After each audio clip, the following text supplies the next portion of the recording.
A bombshell new report by ESPN alleges that NBA training facilities in China were witness to abuse of Chinese players by their coaches. League officials heard complaints from American coaches that Chinese coaches at the facility were physically abusing young players and denying them the education that they were promised. One employee described the situation as, quote, World War II Germany.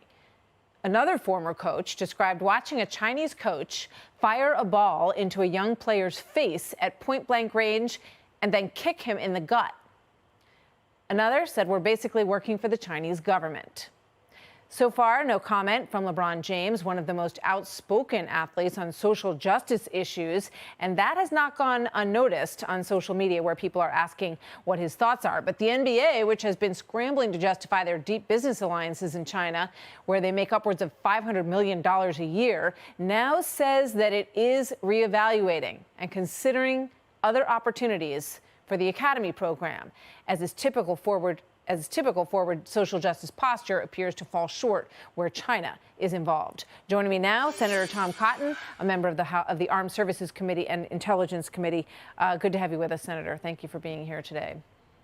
So, you know, this is an uncomfortable story that ESPN has put out there for the NBA, especially given their stance on other credible issues of social justice in this country.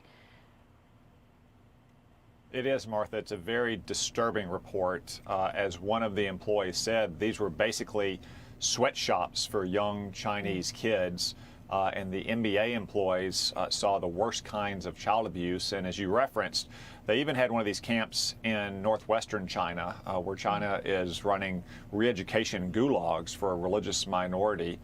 And they likened it to Nazi Germany in World War II. I understand the NBA has deep financial ties to China, but you have to ask at some point, what's wrong with the NBA? I mean, how many crimes will they turn a blind eye to, whether it's child abuse or ethnic cleansing or cracking down on Hong Kong? I mean, for those of us who grew up watching the epic battles of Michael Jordan and Larry Bird and Magic Johnson, and then watched them put on the red, white, and blue for the Dream Team in 1992, the NBA's stance right now is very disappointing. You know, I mean, when you think about a communist society and athletics, I think about, you know, the Soviet Union, the issues that they've had with doping and, you know, pushing athletes hard. I think about the East Germans in the Olympics when I was growing up. I mean, it's not that surprising that this is a culture that is, you know, connected between athletics and a communist regime that, you know, wants results more than anything else. So should this be a big surprise? Yeah, and Martha, the Chinese people love the NBA, and that's one of the reasons why it's so disappointing to see the NBA and its stars like LeBron James or Steve Kerr not take a stronger stance. I mean, the NBA is probably unique among American businesses in the leverage it has over the Chinese Communist Party. You know, they're not like our farmers or our oil producers whose products can be bought from other countries. There is only one NBA, and hundreds of millions of Chinese are rabid fans. The NBA could take a strong stance here and call the Chinese Communist Party's bluff and ask them to stop these horrific practices.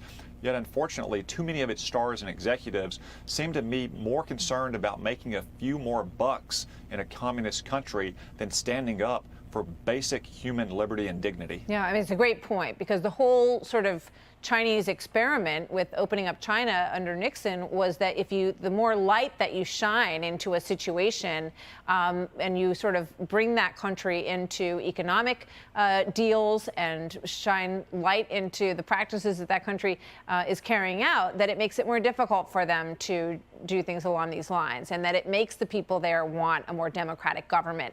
It appears that that is an experiment that is more and more looking like it did not work. Unfortunately, that's the case. You know, we were sold on engagement for 20 or 30 years from politicians in both parties that if we just opened up to China and we sent our factories and sent our jobs there, if we didn't look at all of their misdeeds in terms of stealing our intellectual property or mistreating the companies that were working there, mistreating their own people as well, that capitalism would ultimately change China. Unfortunately, China is changing capitalism, and not only in China, as we see from the NBA's behavior. You know, the NBA portrays itself as the most politically and socially progressive of our professional sports leagues, and you can wear slogans on your jerseys that are approved by the NBA, but you can't wear Free Hong Kong.